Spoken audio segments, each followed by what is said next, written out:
गांव की उस तंग गलियों में अफवाहें हवा से भी तेज उड़ रही थी। हर कोने से कानाफूसी हो रही थी। ऋषि और झनक को एक ही कमरे में देखा गया है। गांव वालों की सोच और उस समाज की परंपराएं तुरंत जाग उठीं और उन्होंने बिना सोचे समझे फैसला ले लिया कि अब इन दोनों की शादी होनी ही होगी। कुछ बुजुर्गों ने तो ये भी कहा, अगर हमने अभी फैसला नहीं लिया तो कल ये हमारे बच्चों के लिए मिसाल बन जाएंगे। वहाँ माहौल ऐसा बन चुका था कि हर किसी की आंखों में निर्णय की एक आंख थी और जुबां पर जजमेंट का तराजू। ऋषि को जब ये बात पता चलती है तो उसका चेहरा गुस्से और हैरानी से भर जाता है। वो तेजी से भीड़ के बीच आता है, अपने गले की पूरी ताकत से चिल्लाता है, मैं झनक से शादी नहीं करूंगा। मेरी पहले से सगाई हो चुकी है। मेरी गर्लफ्रेंड मेरा इंतजार कर रही है। आप लोग क्यों नहीं समझते? हमने कुछ गलत नहीं किया। लेकिन उसकी आवाज जैसे किसी सुनसान पहाड़ पर टकरा कर लौट आती है, बिना किसी असर के। दूसरी तरफ झनक भी खड़ी थी। उसकी आंखों में घबराहट थी लेकिन आवाज में मजबूती। वो भी गांव वालों के सामने आकर बोलती है, आप लोग गलत सोच रहे हैं। हम दोनों उस कमरे में फंसे थे क्योंकि बारिश और तूफान ने हमें कहीं और जाने नहीं दिया। ऋषि ने इंसानियत दिखाई और मुझे कहा कि मैं उस कमरे में रुक जाऊं, लेकिन हमारे बीच कुछ भी गलत नहीं हुआ। प्लीज हमें मजबूर मत कीजिए जबरदस्ती शादी करने के लिए। लेकिन गांव वाले अपनी बात पर अड़े थे। उनके लिए मर्यादा, संस्कार और समाज की इज्जत सबसे ऊपर थी। इतनी रात गए एक ही कमरे में थे और अब कह रहे हो कि कुछ नहीं हुआ? एक औरत ने ताना मारते हुए कहा। हमने आंखों से देखा है, अब कानों से बहाने नहीं सुनेंगे। शादी करनी ही पड़ेगी। ऋषि का धैर्य अब जवाब दे चुका था। वह भीड़ की तरफ बढ़ते हुए एक एक से कह रहा था, क्या आप लोग सोचते हैं कि मैंने कोई अपराध किया है? सिर्फ एक इंसानियत भरे फैसले को आप लोग बदनाम क्यों बना रहे हैं? मैं किसी और से प्यार करता हूँ। उसकी जिंदगी क्या कोई मायने नहीं रखती? झनक क्या कोई चीज है जिसे जब चाहा किसी से जोड़ दिया? वहीं झनक की आंखों से आंसू बहने लगे थे। वो खुद को बार बार समझा रही थी कि ये सब कुछ एक बुरा सपना है, लेकिन यह सपना नहीं था, ये एक सच्चाई बन चुका था। उसकी आत्मा चीख रही थी कि वह कोई कठपुतली नहीं है जिसे समाज अपनी डोर से नचाए। उसने अपनी आवाज को संयम में रखते हुए कहा, मैं किसी से जबरन शादी नहीं कर सकती। मेरा भी एक भविष्य है, मेरे भी कुछ सपने हैं। मैं नहीं चाहती कि मेरी पूरी जिंदगी किसी गलतफहमी पर कुर्बान हो जाए। भीड़ के बीच से एक बुजुर्ग आदमी ने कहा, बेटी, हमें तुम्हारे भविष्य की चिंता है। हमारी जिम्मेदारी है कि हम तुम्हारी इज्जत को बचाएं। लेकिन किसी ने उससे ये नहीं पूछा कि क्या वो इज्जत सिर्फ शादी से ही बच सकती है? क्या सच्चाई और इंसानियत की कोई कीमत नहीं होती? ऋषि बार बार बताता रहा कि वह पहले से कमिटेड है और यह सब उसके करियर, उसकी जिंदगी और उसकी मंगेतर के लिए कितना नुकसानदेह हो सकता है। लेकिन गांव के लोगों के लिए उसकी बातों का कोई महत्व नहीं था। वो लोग समाज की सोच के पिंजरे में कैद थे, जहां एक कदम भी बाहर निकालना उन्हें बगावत लगती थी। इन सारी हलचलों के बीच यह खबर धीरे धीरे ऋषि की मां नूतन तक भी पहुंच जाती है। वह घर में बैठी होती है जब एक रिश्तेदार तेजी से आता है और कहता है, भाभी जी, गांव वाले झनक और ऋषि की शादी जबरदस्ती करवा रहे हैं। सुनते ही नूतन का चेहरा एकदम सन्न हो जाता है। उसके हाथ से पानी का गिलास गिर पड़ता है। वो खुद से बड़बड़ाती है, यह क्या हो रहा है? मेरा बेटा ऐसी किसी स्थिति में कैसे फंस गया? इधर गांव वाले शादी की तैयारियों में लग जाते हैं। कोई पंडित बुला रहा है, कोई मंडप सजवा रहा है। झनक और ऋषि दोनों को अंदर एक कमरे में बंद कर दिया जाता है ताकि वह भाग न जाएं या किसी से बात न कर पाएं। झनक चुपचाप कोने में बैठी होती है। उसका चेहरा थकावट और असहायता से भरा होता है। ऋषि दीवार पर घूंसे मारता है, बार बार दरवाजा खटखटाता है और चिल्लाता है, कोई तो मेरी सुनो। प्लीज, हम कुछ गलत नहीं कर रहे थे।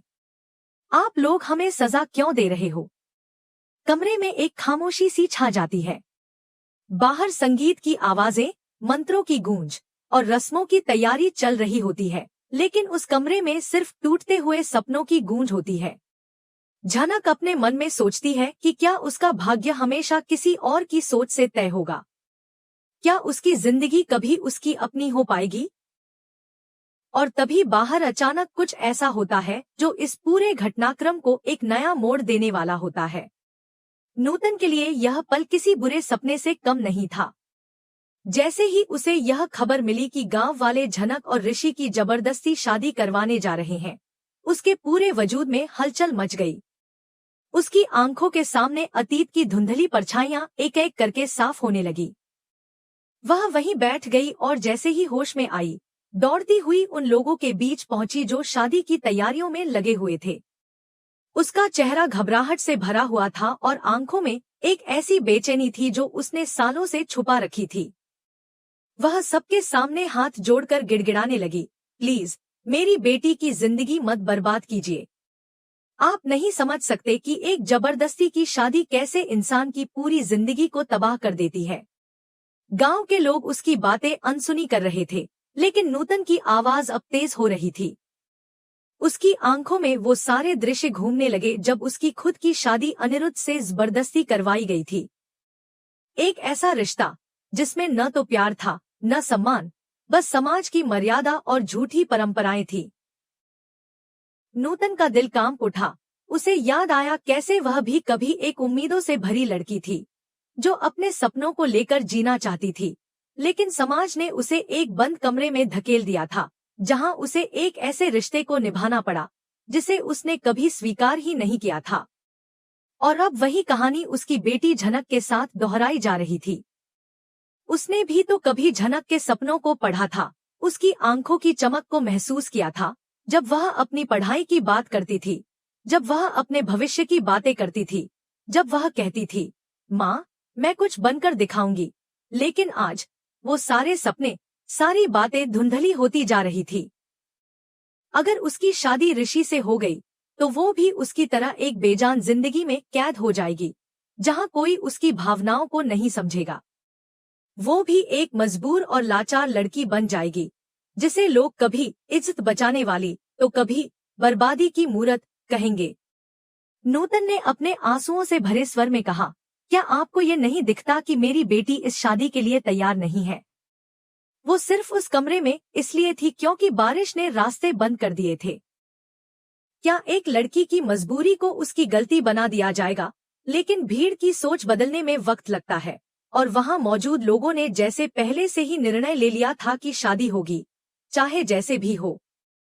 वहीं झनक अंदर कमरे में बैठी नूतन की आवाजें सुन पा रही थी। उसकी माँ के गले की वो चीखें, जिनमें उसकी सुरक्षा की पुकार थी, उसे अंदर तक हिला रही थी। झनक का दिल टूट रहा था कि उसकी माँ, जिसने सारी जिंदगी संघर्ष किया, आज फिर एक बार अपनी बेटी की जिंदगी बचाने के लिए लोगों के सामने झुक रही थी। वो जानती थी कि माँ ने कितनी मुश्किलों से खुद को खड़ा किया था, कितनी बार अपमान सहा, और अब एक बार फिर उसी दुख को जीने पर मजबूर हो रही थी। नूतन बार बार कहती रही कि अगर झनक की शादी ऋषि से हुई तो उसकी बेटी भी उसी मोड़ पर आ जाएगी जिस पर वह खुद खड़ी थी। उसे भी कोलकाता जैसे शहर में नौकरी करनी पड़ेगी, वहां किसी अमीर घर की नौकरानी बनकर रहना पड़ेगा, जहां उसे अपनी पहचान को दबाना पड़ेगा, खुद को हर पल साबित करना पड़ेगा कि वो गलत नहीं है, जबकि समाज हर बार उसकी सच्चाई को झूठ साबित करता रहेगा। वही कोलकाता, वही हालात, वही नजरें और वही ताने, क्या 2 पीढ़ियों तक यही सिलसिला चलता रहेगा? उसे यह भी याद आया कि कैसे झनक को कभी कोलकाता के उस पोस्ट फैमिली के यहाँ काम करने के लिए भेजा गया था, जहाँ उसने अपने स्वाभिमान को तिल-तिल कर मरते देखा था। उसने अपने सपनों को दूसरों के लिए बलिदान कर दिया था, और जब उसने खुद को संभाला तो जिंदगी ने उसे फिर से उसी मोड़ पर ला खड़ा किया जहाँ से वो भागी थी। झनक का दिल अब डर और असमंजस से घिरा था। वह जानती थी कि अगर उसने इस बार हार मान ली तो पूरी जिंदगी उसका मनोबल खत्म हो जाएगा। नूतन अब एक एक करके हर बुजुर्ग के सामने जाकर कह रही थी, आपने तो हमेशा मुझे बेटी की तरह देखा है, फिर आज मेरी बेटी की जिंदगी क्यों तबाह कर रहे हैं? क्या आप चाहते हैं कि मेरी बेटी भी हर सुबह आंखों में आंसू लेकर उठे और रात को खुद को दोषी मानकर सोए? लेकिन समाज की नजरों में इज्जत सबसे बड़ी चीज होती है, और अगर किसी लड़की को रात में किसी लड़के के साथ देख लिया जाए तो उसकी सच्चाई किसी को नहीं दिखती, बस दिखाई देती है उसकी गलती। भीड़ चुप थी, पर उनकी चुप्पी में सख्ती थी। कुछ लोगों के चेहरों पर दया थी, पर जुबान बंद थी। वे चाहते थे कि नूतन की बात सुनी जाए, पर कोई पहल नहीं कर रहा था। सबकी आंखें जैसे झनक के वर्तमान में नहीं, बल्कि समाज की पुरानी परंपराओं में कैद थी। लेकिन नूतन ने हार नहीं मानी। उसने खुद को नहीं, बल्कि अपनी बेटी को बचाने के लिए एक नई हिम्मत दिखाई। झनक की आंखें अब मां के संघर्ष को देख रो रही थी। उसने तय कर लिया कि वो अब चुप नहीं रहेगी। चाहे जो हो जाए, वो इस जबरदस्ती के खिलाफ खड़ी होगी। उसकी मां की जिंदगी एक मिसाल बनकर उसके सामने थी, और वो जानती थी कि अगर उसने आज आवाज नहीं उठाई तो कल उसकी भी पहचान खो जाएगी। उस कमरे की दीवारों में अब डर नहीं, एक चुपचाप उबाल था जो किसी भी वक्त बाहर आ सकता था।